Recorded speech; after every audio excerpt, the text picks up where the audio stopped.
The SailGP season is in full swing, and if you're a little behind, you can catch up on what happened in Plymouth and Aarhus by pressing the link just above. And one of the things that we've learned already this season is that SailGP has become ultra competitive. Part of that is the high calibre of crews that are now on board the boats. Most of them have got an Olympic medal or a World Championship title. Some of them have got both. Some of them have got plenty of each. One of the other reasons is that they're all starting to get their heads around the technology, even though that technology is being improved and refined with each iteration. And the third reason is that when you've learnt how to do something pretty neat, there's nowhere to hide, because the data's all freely available to all the teams. So pull off a smart move and you can be pretty sure that your competitors will go and have a look at your data, decode it, learn how to do it, and do the same to you next time around. But as spectators, we've also discovered that you don't need a lot of breeze to make for some really exciting racing. These are boats that do 3 or 4 times the wind speed, and as the racing has got closer, the wind speed has almost become irrelevant. Unless, of course, you're in Aarhus, in the practice sessions before that event kicked off. With a strong breeze gusting over the trees, over the racecourse and practice area, it made life pretty tricky for the crews. We had capsizes, we had a broken leg, we had a broken boat. And it was the last one that was the most worrying of all, particularly for the techies. The next stop, St Tropez in France. And that got quite a few of us scratching our heads about what we might expect down there. As anybody who's been there will know, St Tropez is pretty much about not much breeze or far too much breeze, and not really anything in between.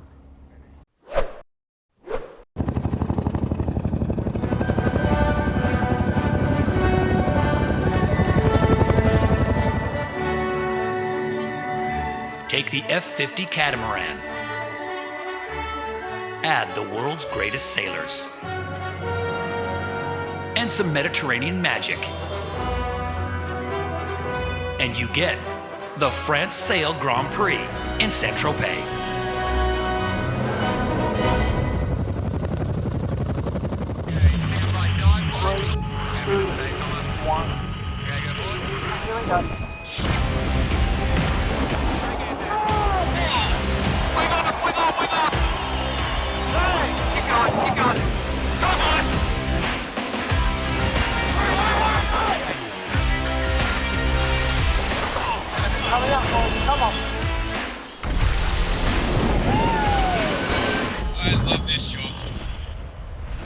Hello and welcome to the Mediterranean playground of St Tropez in the south of France. Ashore, the tourists enjoy the attractions of the famous seaside town, basking in the heat of late summer, while the sparkling waters of the harbor in the Mediterranean this weekend host the world's best yachtsmen in sailing's hottest league as SailGP comes to town. We're here for round 5 of season 2.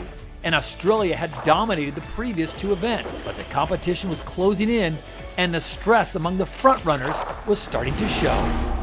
Really key for us to come out of this European leg in good shape. It feels like sort of moving time in the season. At the end of the day, the target is the top 3 for that final race in San Francisco. Tom Slingsby could get the win. He's had a great battle with Ben Ainsley, and right now he sits in first place at gate number 2. So halfway through this 6-leg race final, it's Japan giving way to Great Britain. This is the umpire's penalty GBR relative to Japan not giving room at the mark. That's a big call by the umpire. That is such a call. When the penalty came on, it took a long time for him to kill it, and as we all heard, he wasn't very happy about it. Hey Craig, are they going to take their penalty? Shut up, Nathan. Mate, that's a call. Stop moaning. By the rules, I agree with the call, the spirit of the decision. I'm not entirely sure Outridge was ever going to try and turn in there. In the rule as it goes, as the Japanese boat goes across the zone of the mark, they're entitled to turn whenever they like. Teams have been playing that card, have been managing to suck a cheap penalty on other teams at that mark. If he was in our position, he would have done the same thing. He might think that. I don't know. He plays the rules really well. He's very smart with that, Nathan. He's quite savvy, and I'll do the same thing if I'm honest. And I think Ben would do the same thing to us. You've got no idea what you're talking about. Said my piece, and time to put it behind us and move on to the next event. While the top 3 teams in the championship had been battling it out in that controversial final race last time out in Denmark, the season so far had not been straightforward for the rest of the fleet either. First, it was a collision in Bermuda. Then it was hitting an underwater object in Italy while heading for victory. In Britain, it was deformed rudders that slowed them to 3rd in the final. And then in Denmark, it was a practice injury to wing trimmer Paul Campbell-James that put him off the boat at the worst possible time. However, with substitute Jason Saunders, they still managed a very impressive 4th place to show their undoubted potential. New Zealand on 23 points have slipped back to a disappointing 9 points behind the leader. Followers are wondering what's holding the America's Cup winning crew back. After all, the team can study all the data off their competitors' boats, so there are no secrets. Spain must surely be the most eventful team of the season. Championship leaders after Italy. Nice work, amigos. Black flagged in England. Capsized in practice and missing the first day's racing in Denmark. But surely with consistency, they should be realising the potential they showed earlier in the season. France slipped to 7th place from 5th after being hit with a 1-point penalty for causing damage to New Zealand in Denmark. Big moment. The French had to keep clear. Well, there's surely a protest there. Penalty. But put that aside, by qualifying for 2 of the 4 finals this season, they've shown that they've improved, and this week they have the home waters advantage. A rare moment of glory for Denmark came on their home waters last month when they held on narrowly to win the first race. It will be Denmark claiming the win in front of the home crowd. However, they then reverted to form but only struggled to 6th overall.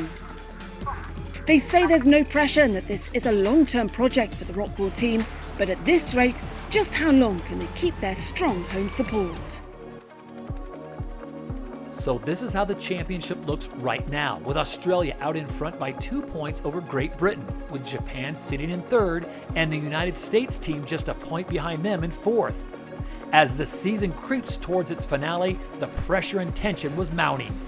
And as the clock counted down to the start of the first race here in St Tropez, the Americans had been facing an even bigger issue when it came to their crew lineup.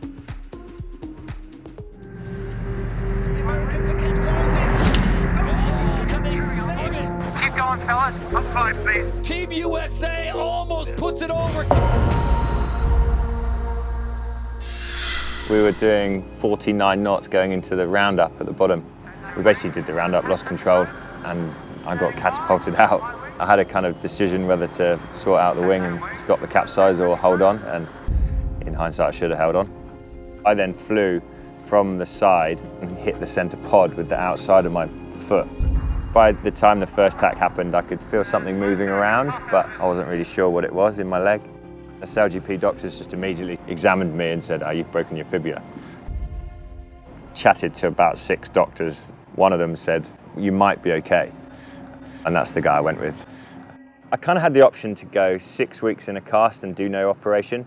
That brought me getting out of a cast 1 week before Cadiz, where the operation route, although it was a lot more painful, it gave me a chance to get here. We're going to see Daddy Porking. Every day, I just could do a little bit more. I was keeping Jimmy and the team updated along the way, and 2 days ago I sent the skipping video and everyone's just like, wow, this is on. And it was, incredibly, Paul Campbell-James was back on board the boat. Conditions were perfect for his tentative return to racing. The forecast was for a light sea breeze, 13 to 18 kilometers per hour from the southeast, along with a flat sea state. When it came to configuration, the teams would be using their all-purpose wings, along with the light air options for the rudders. Each race sees the fleet set off across the wind before rounding Mark 1 and heading downwind to the first gate. and the quickest way to the bottom of the course is not direct. Once through the gate, as boats can't sail directly into the wind, it means tacking across the course, where teams often split to find the strongest breeze and the best wind direction. After the top gate, it's downwind again, where they repeat this for 2 or 3 laps depending on the wind strength, and then it's through the last gate to a finish in front of the St Tropez crowds. Yes. Here we go. For the French team, opening with a good performance in front of the home crowd was a big deal. Billy Besson, hometown hero, and in the background, in there, comes Peter Burling, already on the foils, diving for a gap. Can he find his way through the Kiwi boat? Peter Burling, he's on the foils, but he's struggling to find wind. Besson, Burling and Ainsley win that start for me. At the moment, Ben Ainsley, 150 metres ahead at New Zealand, close with Japan here. Tight moment in the race here. Japan must keep clear. Oh, that was tight. Nathan Outridge, the wind whisperer, up into second place. The battle is up front. Great Britain with the lead. New Zealand is second, and Japan in a tight battle in third. This is the umpire's boundary penalty. New Zealand boundary. Oh, New Zealand hit with a boundary penalty. Guys, let's not forget, this is a big race win for Great Britain. There's 2 more still to go. Not sure exactly what the wind's going to do. Race number 1 goes the way of Great Britain SailGP at St Tropez. Nice one. Nice fellas. Everything you say, just focus on. Look at this, Phil Robertson. We've got contact coming. Oh, Peter Burling must stay clear. It was an aggressive move by Robertson, the match race world champion. Penalty New Zealand Penalty again. New Zealand, when the boat not keeping clear. Penalty clear. But it's third for Robertson and Burling. Wow, what a last few minutes in the race. A great first win for the British team in an aggressive opening race in St Tropez. Could they do it again in race 2? Tom Slingsby diving in. Jimmy Spithill coming through on the foils is quite right, but Besson turning down. Has Jimmy timed it well? Besson looks good. Phil Robertson looks good on the foils on the Spanish boat. I think it's going to be Besson at the top of the line, up on the foils. Great start by the French as they blast towards mark number 1.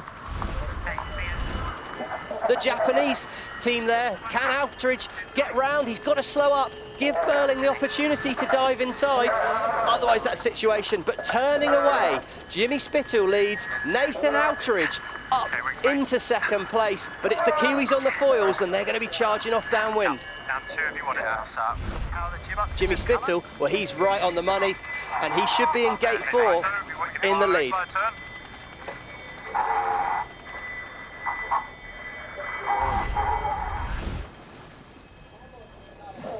So this is the last leg, 5 of 5 as the shortening of the course comes in the midst of it. So that's good news for the USA. They just need to hang on and keep New Zealand and Japan at bay for the time being, and they'll take the win in race number 2. Average speed from America is the highest in the race. This is why you rush one of your key guys back from injury. And Australia gets the boundary violation, but it's the Americans that will claim the win on 9/11 on race number 2 as Jimmy Spithill and the 3-man crew guide their boat to a victory here in St Tropez. The Americans had pushed their way to the front with the Japanese and the Kiwis close behind. A hint that St Tropez might deliver a new order for the season. Off the start in race 3, the Australians set the pace. But this was a race that was defined by several key moves at the finish. The biggest was the private battle between the Danish and American teams. It'll be interesting to see what Jimmy Spithill does. The pit bull hunting him down. Does he put the pressure on Sehested and force him into a mistake? They're both looking here for another jibe. Sehested, he's jibed too late. Spithill has the inside line. It was the right idea from Sehested, but it's too late. Spithill should get the inside at this turning mark, and that will give a lead change on the downwind leg. He's just doing the classic. Hang in there. Don't make mistakes and wait for the opposition to make a mistake. Spithill and crew took the lead and the win. But there was more action behind in the closing meters. This is the umpire's penalty, France. Oh, the French, he's killed the speed. Has he killed too much speed? Burling will go through in third. Robertson needs to get past him. Looks like a nice save by Besson, but wow, is that costly. Third to fifth on one rule incident. The Americans were back in the game. They were back up to speed, fit, quick, and back on form. It's just one at a time. You know, if we can get through this event without hitting something, you know, sinking or breaking another bone, it'll be fantastic. For the season frontrunners, gear failure saw Australia plummet from the front to the back of the fleet. With all the issues we had to actually beat a boat or two boats in a couple of races, it wasn't actually too bad. We actually said we sailed pretty well when we don't know what position the dagger boards are in, we don't know our boat speeds, we don't know, had zero software on the boat, we had no start times. We're just freestyling and guessing. I think there's a couple of boats that have a big advantage with 3 up, with definitely Jimmy having flown the American boat through that whole America's Cup campaign, and also Nath having flown the whole Artemis boat through that America's Cup campaign. And pretty much when you're 3 up, you're sailing exactly how they sailed that whole time, and we don't really practice it apart from when we race. So I think, those two have a pretty big advantage when it gets down to that stuff. So after 3 races on day number 1, this is what the scoreboard looks like. The USA out in front. Remember, they got a 5th and 2 first. They have 20 points now, with New Zealand sitting in 2nd on 17. And there you see the tie for 3rd between Spain and Japan. Bit of work to do for Great Britain and Ben Ainsley, Denmark, France, and Australia rounding out the rest of the fleet.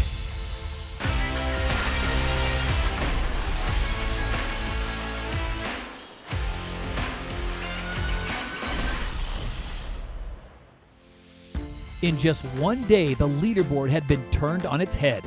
A shock to the system for some, a welcome boost for others.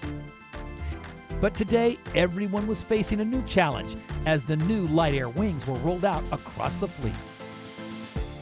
At 29 meters, the new wings are 6 meters taller than the all-purpose configuration and have 30 square meters more area to get the boats up and foiling in lighter winds. Below the water, the larger of the 2 foils would be used along with the larger light air option for the rudders. As the crowd settled in, so did the breeze, but it was clear that a tricky day was in store.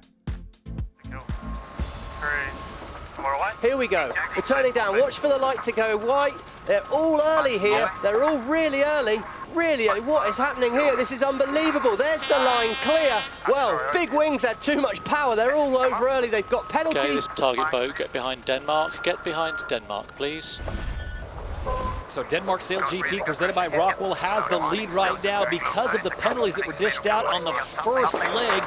Oh, jib sheet snapped. Jib sheet snapped on board the Danish boat. You can see the sail flapping. That's probably about 15 to 20% of their overall power. Oh, Fred, disaster for the Danish crew. And the Kiwis and Peter Burling have control of this race. With Japan in 2nd, Great Britain has moved up into 3rd. Alex Maloney there on the flight controller there. He's making the boat spin up. He said definite displacement. They had to touch the boat down because they couldn't quite get around that mark in time. Look at this tact as they come in, and it's the race for the finish line. Japan has a slight lead and starting to grow as Nathan Outridge has somehow found some pressure in race 4, and the Japanese will take the win on the French Riviera. Great Britain's going to try to edge out Pete Burling and the Kiwis, but it will be the Kiwis and Burling that get 2nd place, forcing Great Britain into 3rd. Nathan, first of all, what was it like out there with that new 29-meter wing? Yeah, the new wing's a bit of a beast. Definitely got some more horsepower, a little bit more weight in the boat. So nice to pop the hull, but probably not as fast in a straight line. But no, it's holding up well, and we hope it holds up there for the rest of the day. With only the top 3 teams after the next race making it into the final, that win for Japan jumps them up into contention on points with the Spanish team. The Americans lead the way, but Peter Burling's Kiwi boat is just 1 point off the top 3, with the Danish and British crews still in the hunt as we head into the final fleet race. Great Britain diving into the fleet here. He's on the foils with 10 seconds to go. We're turning down. It's too small a gap, Ben. Surely you're not going to fit through there. Surely that's too tight. Spithill spins the boat with 3 seconds. Big incident. Oh, gunned USA. Clear at the line, Spithill there. Oh, that's a bit of a big moment by Ainsley. Penalty for that incident. GBR not giving room. And here we go, look at him, look at that gap, it's shrinking, it's shrinking. He knows he's made a mistake. He apologising to his crew there. Well, oh, that could have got a lot worse.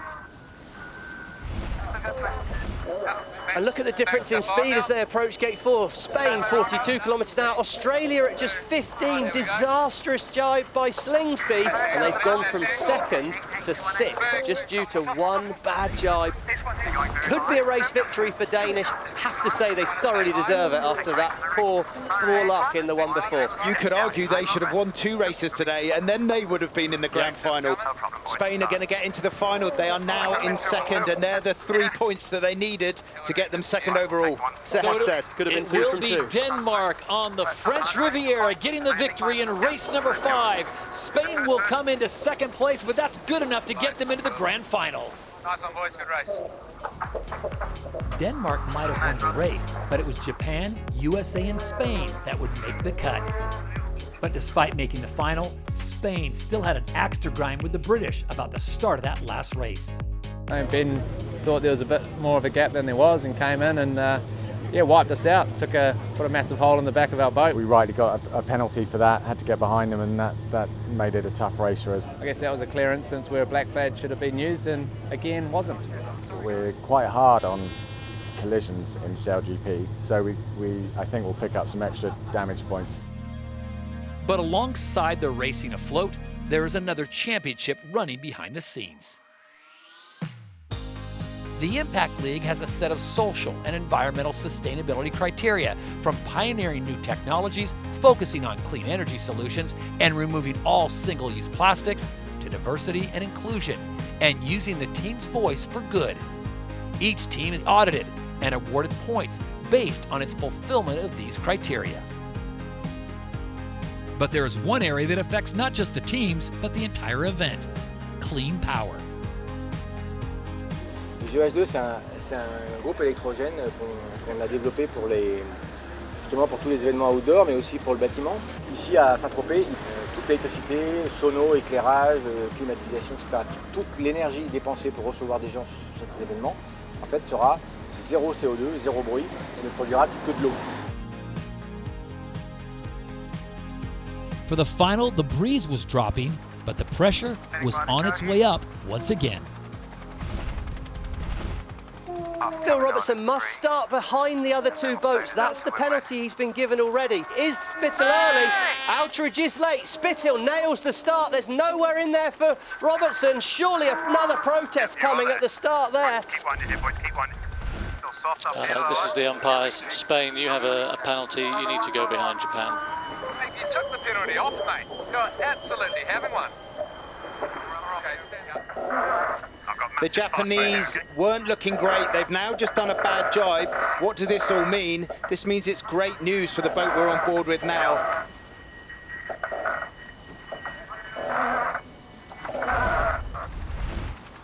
And it's Outeridge chasing down Spithill. We saw this in Taranto. What's going to happen here? Feels like the Americans are laying, and it feels like the Japanese definitely have to do another tack. If you're Jimmy Spithill, do you match or do you try and lay in on this? I think I match, but he's let him go. He's trying to keep it simple. It's Campbell James there. They can make it easily. Reassuring words from Campbell James, but there will be a split now. Who's guessed right as to where the breeze is? That's Jimmy Spithill. Wow, big gust. Look at the boat tip up. Look at the background there. Japan just had about 3 kilometres an hour more wind over on that far side of the course. I wonder if we'll see that translated when they come back together. Oh, look at the angle difference, Freddie. The wind has swung right round to the shift. St Tropez shoreline. So that means Jimmy Spithill at the moment is sailing a much shorter distance, but if that wind reaches Outeridge, he'll be through gate 4 and gone. Right, I'm reading the wind data from the top of the course, and the breeze goes 40 degrees back left, and the pressure doubles. Well, there you go. Big decision to make here for Outeridge then. I think that's the closest bit to us right now, and then we want to get it and get across to the left at the top. The right turn.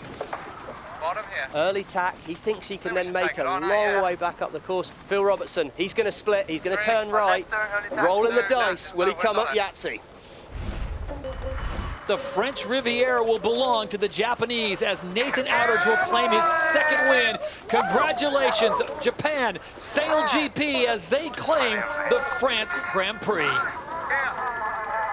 Oh, it's battle for second though. Spithill looks like he's found that wind. He's up and foiling. Good save by Spithill. He sailed a brilliant event, but second again.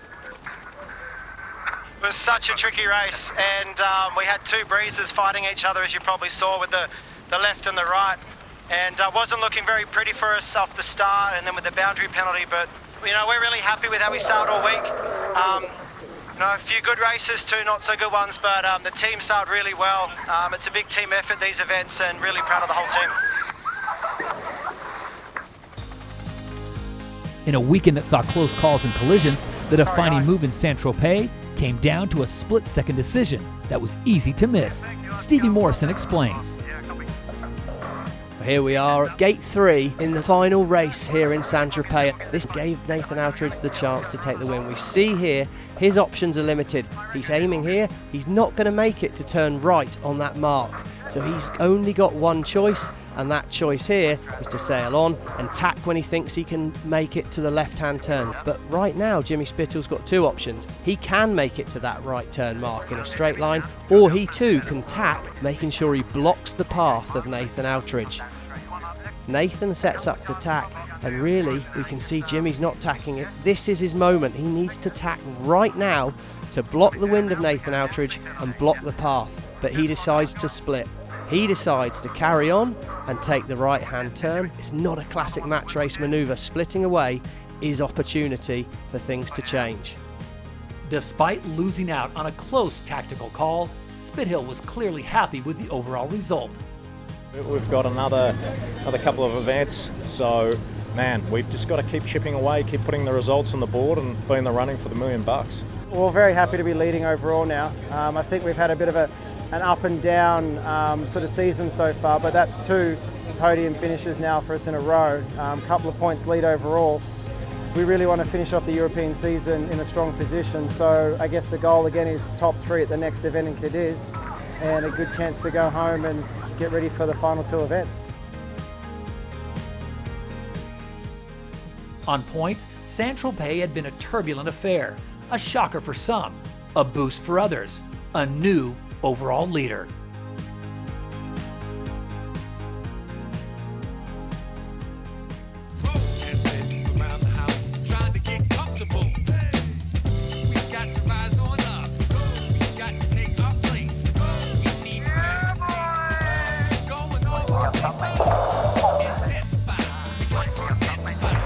We're now 5 events in, and the season is marching towards that $1 million prize. With the expectation of more tight racing at the next event, we head to Cadiz for the Spain Sail Grand Prix.